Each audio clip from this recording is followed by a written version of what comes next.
I'm in Singapore and I'm about to go on stage in just a few minutes. I have not given a presentation for over a year now. I was in a little fender bender a while back, and so I took a little bit of time off. There's this sense of urgency now. The global dollar standard was put in place by a series of accidental events that were very fortunate for the United States because it gave us an advantage over the rest of the world. But our politicians over the past decade or so have abused this privilege as though it was their birthright. And now the rest of the world are turning their backs on the US dollar standard. This is going to cause a financial calamity the likes of which we've never seen before, and it's going to be devastating for most people. I don't want this to happen, but the damage has already been done. So I'm going around trying to alert people and show them how they can protect themselves and turn this into a great opportunity for themselves. There's always one result from what we are doing right now, expanding the currency supplies all over the planet. There's one result, and that is higher gold and silver prices. I love America, at least the America that the Founding Fathers created, and I'm hoping that people get interested in this so that they'll see that what made America great is the answer to our problems, to get back to free markets, free people, and sound money. Our own history proves that this is the road to maximum prosperity. We are entering a period of financial crisis that is the greatest the world has ever known. The wealth transfer that will take place during this decade is the greatest wealth transfer in history. Wealth is never destroyed, it is merely transferred, and that means that on the opposite side of every crisis there is an opportunity. The great news is that all you have to do to turn this crisis into your great opportunity is to educate yourself. I believe that the best investment that you can make in your lifetime is your own education. Education on the history of money, education on finance, education on how the global economy works, education on how all of these guys, the central bankers, the stock market, how they can cheat you, how they can scam you. If you learn what is going on and how the financial world works, you can put yourself on the correct side of this wealth transfer. Winston Churchill once said that the further you look into the past, the further that you can see into the future. This program is all about creating your own crystal ball, being able to gaze into the future, being able to change this crisis, the greatest crisis in the history of mankind, into your great opportunity.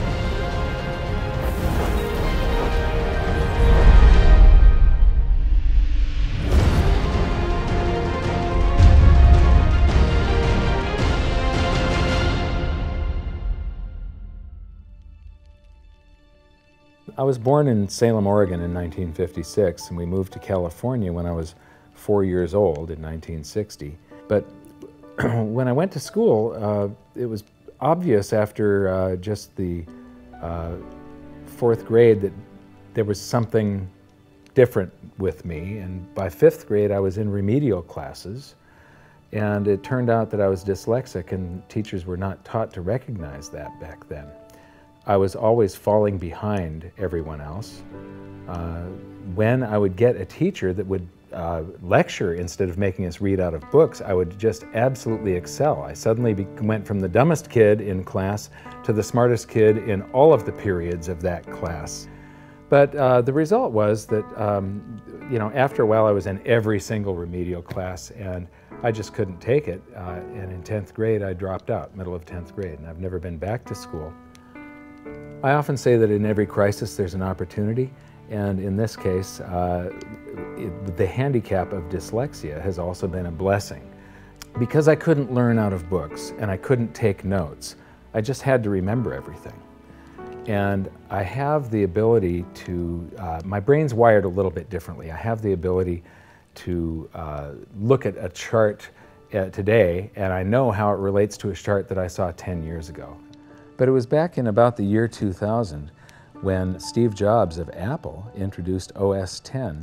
The world of books opened up to me, built right into the operating system, was a text-to-speech program. Now I could just have an assistant slice and scan my books and turn them into text and email me, and then all I have to do is highlight the text, press a button and the computer reads to me. People are turning to assets that will keep their value if prices rise. So much money has been pumped into the system that people are worried about inflation down the road, said Bruno S. Frey, professor of economics at the University of Zurich. So dyslexia is no longer a problem.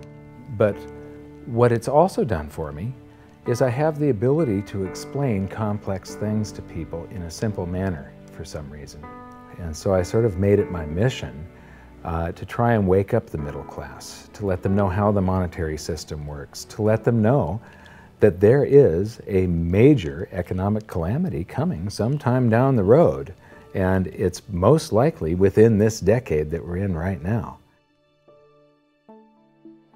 The US dollar is about 60% of the value of all the currency on the planet, and more than half of the dollars reside outside the United States.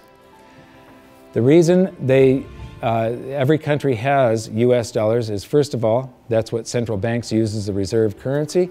Second of all, oil is priced in dollars. So this is the world, and what you see here is that these are the countries that are avoiding the US dollar in trade. They're doing bilateral agreements where they'll either hold each other's currency and settle that way, or they're establishing, like right now, they're talking about a BRICS bank, Brazil, Russia, India, China, and South Africa, having a bank that will do settlements between the countries directly without using the US dollar.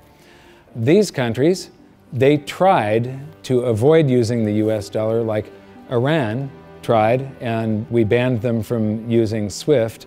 How many here have made wire transfers before? So do you know what a SWIFT number is? It's a code that you plug in, and this SWIFT system is what transfers those dollars from one person's account to another person's account. Well, Iran decided that they were going to sell oil only in euros. They got banned from SWIFT. But there's countries right now coming up with a replacement for SWIFT, and it doesn't use the dollar, it's the Sukra system. And Iraq started selling oil for euros. In Libya, they were talking about creating the gold dinar and selling oil for gold. So those are the countries that are trying to use something other than the dollar. Then we've got gold competing with currency.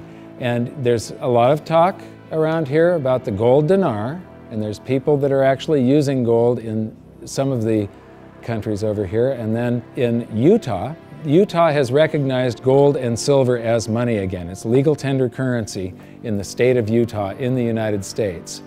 And then you've got physical gold accumulation. I'll show you later that China is accumulating an immense amount of gold, but all the countries with an up arrow, that's gold accumulation. Then we have gold repatriation. Germany has been asking for their gold back, and they're getting it. Venezuela has repatriated their gold from the Bank of England. And then if we put this on a timeline, here's the nails in the coffin for the dollar standard, and you will see that there's not a lot of time left. This is my evidence that I think is proof that the death of the dollar is coming, and it's coming shortly. Nixon ended Bretton Woods, and we went on the dollar standard. Then the first nail in the coffin is Iraq sells oil in euros. The crisis of 2008, and we added 1.25 trillion to our base money in the United States. As we add to the base currency, people get worried about inflation. They start rushing toward gold and silver. Iran ends oil sales in dollars, and they're taking commodities in trade for oil. They're taking, in Turkey, they take the local currency and then buy gold in Turkey and export the gold to Iran. So they're basically selling oil for gold. They do the same thing with India.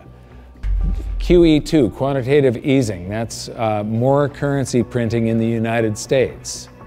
Libya, China and Russia bypassed the dollar. They did a bilateral trade agreement where they hold each other's currency, and they do direct debt settlement without having to wire transfer US dollars. Chinese president just recently said that the dollar as the world's reserve currency is a product of the past. Utah recognized silver and gold as money. China and Iran bypassed the US dollar with a bilateral trade agreement. Venezuela repatriates its gold. China and Japan trade directly. India and Japan bypass the US dollar. Russia and Iran trade directly. Iran sells India oil for rupees and commodities. China and Brazil trade directly. Swiss citizens demand gold repatriation. African countries ban the dollar. In Zambia, you can go to jail if you use US dollars. Quantitative easing number 3. They have announced at the Federal Reserve that they're starting with $40 billion of currency that they're creating each month, and now it jumps to $85 billion. That's more than $1 trillion a year. And remember, it took 200 years to go from no dollars to 825 billion, and now they're going to create $1 trillion every year. Iran trading energy for gold. Singapore removes tax on money. Germany repatriates 150 tons of gold from the New York Fed. The citizens of Netherlands demand gold repatriation. Ecuador repatriates part of its gold reserves. Austrian citizens demanding gold repatriation. China acknowledges fundamental market shortage of gold. And now, the Fed is increasing the rate of printing. I said from 40 to 85 billion every month, just over $1 trillion per year. So those are the nails in the coffin for the dollar standard. And if you noticed, they're all speeding up and they're all happening right now. You don't have a whole lot of time. And if you wait too long, then the opportunity is gone. It's going to fail. Why is the dollar sacrosanct? Why is it not going to happen to the US dollar? Well, it will. People think, oh no, it's high technology, or we have computers now, or the internet. And these are ridiculous arguments. The truth is, all fiat currencies have failed, and there's no reason why this one won't. What worries me again so much is that it's a global situation. And so it's going to cause problems on a global basis. And it's a trust breaking down. And you're already seeing the trust breaking down, as I said earlier, because you're seeing different countries exchange directly with each other's currency, circumventing the dollar. You're seeing that in oil. You're going to see it more and more, and people are just going to opt out of the dollar. And you'll probably get to a point before the whole thing collapses entirely where the dollar is more or less used internally in the United States and externally is not used as much, because there'll be a lot of agreements made between nation states outside of the United States that will want to use each other's currency and not the dollar. This isn't going to be pretty when it happens. I am not an end of worlder or a doomsday guy. All you can do is play the hand that you are dealt. If we go to a new monetary system, and I think it's absolutely inevitable, there's just too much energy built up in this one that has to release. It has to come crashing down somehow. When that happens, there's an enormous wealth transfer for people that are on one side of the bet or another. And people don't realize that whether they think they are making a bet or not, they are making the bet. They are involved. This wealth transfer affects everybody, whether you want to participate or not. If you're holding paper assets and paper currencies, you have bet one direction. If you're holding gold and physical assets, you've bet the opposite direction. So these are changes in Chinese holdings. They are accumulating gold, they are getting rid of US Treasury bonds. This is gold held in China. The green line is the cumulative gold, that's on this side, this scale. So it's gone from about 700 tons to almost 6,000 tons just since the year 2000. So this is their central bank holdings, this is their mine supply, but this is, and my researcher put all of this data together. You're the first people to see this. This is the amount of gold flowing through the Hong Kong exchange that goes into China. And the past couple of years here, they have ramped up their buying. They know that the dollar standard is coming to an end, and they are protecting themselves, and you're probably going to see gold-backed renminbi someday, the yuan. So this is an interesting chart. Change in global influence. So this is the correlation to this basket of currencies. This basket of currencies, if you add them all up, they're trading up or they're trading down. And this was pre-crisis, so it's before 2008. So this is from the International Monetary Fund, it's their data. So from 2005 to 2008, This is the correlation of, if that basket of currencies was trading up, the dollar was probably doing about the same thing is what it's saying. The Chinese renminbi, a little less so. And then this is today. The US dollar is done for.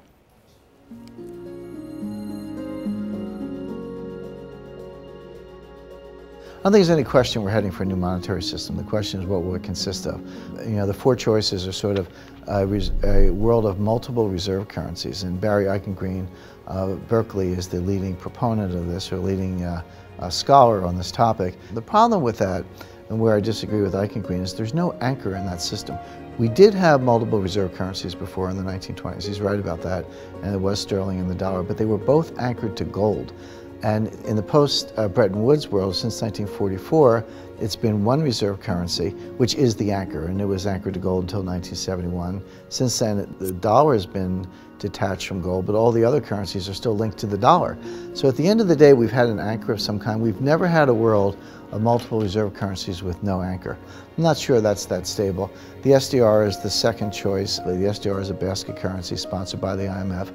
At least for the time being, it's also printed money. The IMF literally prints the SDRs and ships them out to the members, and their reserves go up, exactly the way the Fed creates money and bank reserves go up. But it's not backed by anything. Third choice is gold, some variation on the gold standard. And the fourth choice is what I call chaos, which is that nobody does anything. There's a lot of wishful thinking, there's a lot of denial, there's a lot of delay, and we get to the point where people just totally lose faith in paper currencies, go to hard assets, and we have a sequential collapse of paper currencies around the world, at which point governments will have to react with emergency measures. And that could include coercion, confiscation, various sorts of freezes on paper assets. It could be a lot of things in that scenario. So to me, it's multiple reserve currencies, SDRs, gold, or chaos. I favor gold, but I fear that we may get chaos. I've talked about every 30 to 40 years the world has a new monetary system. And the thing is that over the years, governments and the banks have basically screwed us more and more and more. And these new currency systems are always created by the same idiots that created the last one that fell apart. It's the big banks, it's the central banks, and it's governments that are creating these new systems each time. And each time, the system they come up with is a system that cheats the population more and enriches the government and the banks more. It's a system that transfers wealth at greater and greater speeds. This one is going to fall apart just like all of the others. There's a difference this time, though. There's the internet. People are connected all over the world. Information is spreading, and people are getting educated. So I'm hoping that we go back to gold. Not a gold standard. Gold standards suck. I did a video on that. With a gold standard, there's supposed to be a certain amount of gold in the vaults for each unit of currency. In other words, it's a 1-to-1 ratio is the way it started. And then they print more receipts than gold that exists. So if we have gold standards, we're going to get scammed again. If we used gold and silver, if the public gets educated enough before all of this happens, if we went back to gold and silver, then governments can't scam us. It limits their ability to transfer wealth from the population to the government and to the banks. A lot of people say that you can't use gold and silver today because they're too heavy and bulky, and it's completely wrong. You could put gold and silver in a vault, and you could make payments to somebody by transferring ownership of nanograms, grams, or ounces of gold and silver from one person's account to another by means of a check, a credit card, or even your cell phone. If we go back to a gold-backed currency, gold-backed US dollar, at that point, I think the minimum scam that the US could get away with, which means the minimum number of dollars in existence that they could make convertible into gold, would be the dollars that are held in foreign central banks. That would be similar to the Bretton Woods system that we had from 1944 to 71. Well, I did some analysis on this when I was writing the book back in 2005, and back then it required $20,000 an ounce gold for the Treasury to have enough gold to cover those dollars, or the New York Fed actually. And if they were going to back all of the dollars, you're talking gold measured in the hundreds of thousands of dollars per ounce. There just isn't that much gold, and there's a whole lot of currency. We keep on printing it every minute of every day.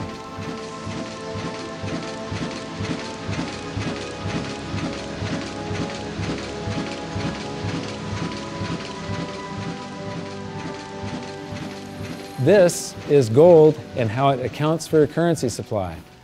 This is our base money in the United States, which was gold back here from 1900 until the Federal Reserve. The amount of currency in circulation in gold were the same. And then we established the Federal Reserve, and we inflated for World War I, and we had more currency in circulation than we had gold to back it. There were some bank runs in the 30s. Then Roosevelt unpegged the dollar from gold, and gold's value rose from $20 an ounce to $35 an ounce. And when it did, the value of the gold held at the U.S. Treasury rose to meet the value of all the currency that was printed in the meantime. Here's the same chart again, but now I'm taking it out to 1971. And what you see is these gold inflows during World War I.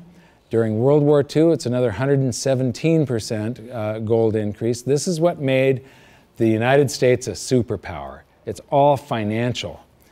It isn't our war machine necessarily. It's all the gold inflows that we got because everybody else was at war and we were isolated from it. And they had to pay us for all their consumer goods and so on. And then we jumped into the war and we inflated. And then in about 1959, countries started figuring out that we didn't have all the gold. You know, we were printing more dollars than gold that we had to back it.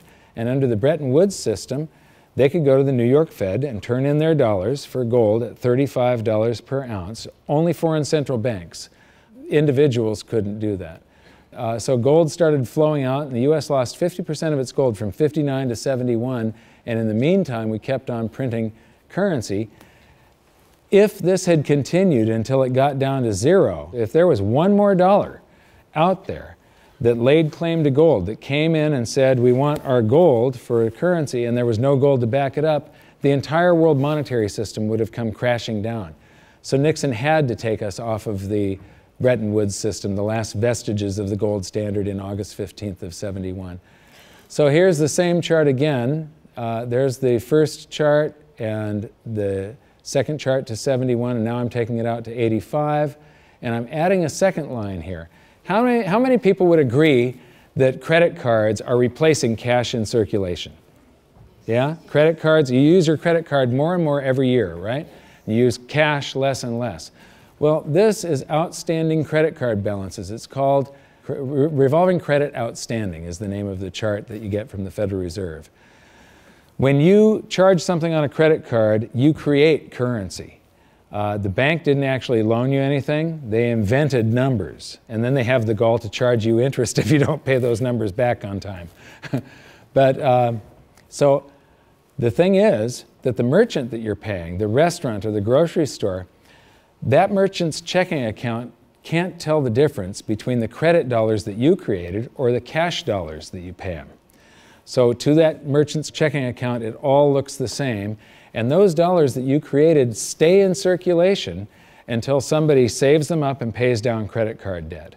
So unpaid credit card balances I include as part of the cash in circulation.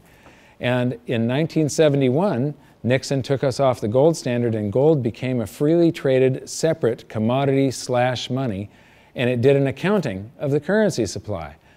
There was quite a while here where we could have gone back on the gold standard. The value of the gold at the Treasury exceeded all the dollars printed from George Washington to Jimmy Carter. And for a week or so, a couple of weeks, it exceeded base money plus outstanding revolving credit.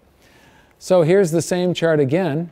That was to 1985, and now I'm going to take it out to today. And so there's that 1980 peak where it shot past base money and base money plus outstanding revolving credit. And then we get to the crisis of '08. And Ben Bernanke, oh, by the way, instead of billions, we're now measuring in trillions. So we started in millions, and then it went to billions, and now it's trillions. So we did the bailouts and all the quantitative easings, and that's what the currency supply looks like today. And then they announced quantitative easing 3, which is that 85 billion a month that they're creating, and they think they're going to have to do it until about 2015. So here's the projection for gold covering the currency supply today would be $13,400 per ounce gold, for history to repeat and for gold to do the same thing that it did in 1934 and in 1980. And believe me, it shocked people in the 1970s. When gold was $35 an ounce and Nixon took us off the Bretton Woods system, all the economists were predicting that gold was going to go down because now there was going to be no more monetary demand for it. Anybody that said gold was going to go to $100 was considered an absolute lunatic, and it went to $850. It rose 24 times its price. Well, when I wrote my book, we were right here with base money. So base money plus outstanding revolving credit. It took about $6,000 an ounce for history to repeat. Today it takes $13,400, and if you include the same overshoot, remember in 1980 it didn't just cover base money, but it shot past it. $24,000 an ounce gold is what it would require to meet that, except the Fed has announced that they're going to keep on printing currency until there's lower unemployment and the economy gets back on track. And they think till 2015. So the projected price, according to the Fed and history repeating, if the Fed does this and then history repeats and gold, the public gets afraid of what the Federal Reserve is doing and they rush toward gold and silver to protect their purchasing power, gold would have to rise from there to way up here, and that is $26,000 per ounce gold to cover. If it does the same overshoot, we're talking about $47,000 an ounce gold. Now, I don't even like to measure gold in dollars. If you measure it in a price doesn't mean anything. It's the value. How much can you buy with the proceeds? If we have deflation and some of this currency evaporates, because it's all just numbers that they type into a computer these days, if we have deflation, maybe gold peaks at $3,000 an ounce and the currency supply collapses to way down here somewhere, and the Dow is at 1,500. That means gold will still be double the Dow. You're still going to get 14 times more paper assets one day than you can buy today with them, and it's probably only a couple of years left that this is going to take, as you saw by how the nails in the coffin of the dollar standard, how they're speeding up. If we have big inflation and the Dow goes to 30,000, maybe gold will be 60,000 an ounce. And if we have hyperinflation, the Dow would be 30 trillion and gold would be 60 trillion. It doesn't matter. In any case, gold would buy you 14 times more paper assets than it does today. So these are the global assets. Here's the bond market. Here's the stock market. This is the value of real estate on the planet. And these are bank deposits, and there's gold. Now, that little slice of the pie is going to get a lot bigger in just the next few years, and it's not going to do it by a whole bunch more gold just appearing. It's going to do it by the price of other assets going down, or at least their value going down, and the value of gold going up. So the price of gold will change. That piece of the pie is going to grow. It was a lot bigger back in 1980 when gold was at $850. It's going to get a lot bigger today again, but today, as you've seen, it requires far, far higher prices. So, the death of the dollar standard. How many people here believe that I'm sort of predicting what's going on in the future here? You can see that there's a new world monetary system coming. It happens every 30 to 40 years, except this time, instead of a baby step off of gold, we've got to go from nothing back to something. It's going to be a worldwide convulsion, the scale of which has never been seen before. At the end of the day, the fundamental driver of gold, it's not so much that gold's in a bull market, it's more the dollar's in a bear market. And people say, well, how high can gold go? And my answer is, well, how low can the dollar go? The answer is the dollar can go to zero. If you divide any number by zero, the answer is infinity. So gold can go to infinity if the dollar goes to zero. Now, in the real world, something else will happen. It's not that gold becomes worth infinite number of dollars. It's more the case that the dollar just falls off the stage. The dollar gets the hook, so to speak, and you'll count gold in dollars to 5,000 to 10,000 at some point, but there will come a time when you won't count gold in dollars anymore because dollars won't count. People won't want dollars. There is so much opportunity in crisis, it is absolutely extraordinary. That's just not me saying that, that's just history. You read any amount of history, and I don't mean last week, I mean real history. You know, in times of crisis, it's when huge fortunes were made. Times of crisis, it's when human beings create and develop newest technologies and newest science and new medicines. In times of crisis, there's so much opportunity as long as you can remain calm, get educated, be resourceful. The challenge for most people is that in crisis, they go into crisis mode, which means they go into scarcity, they go into lack, they go into blame, and none of those emotions are resourceful for helping you solve whatever challenge is in front of you.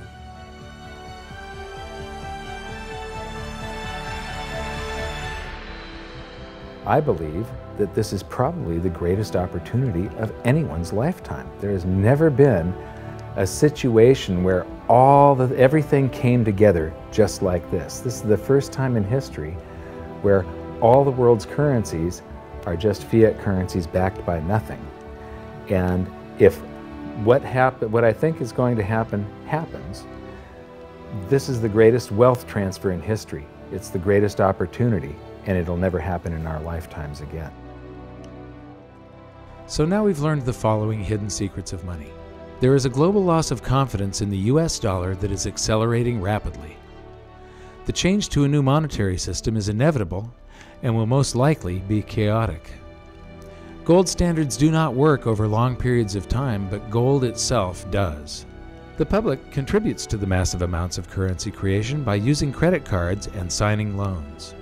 Gold has already accounted for the expansion of US dollars twice in the last century and may likely do so again.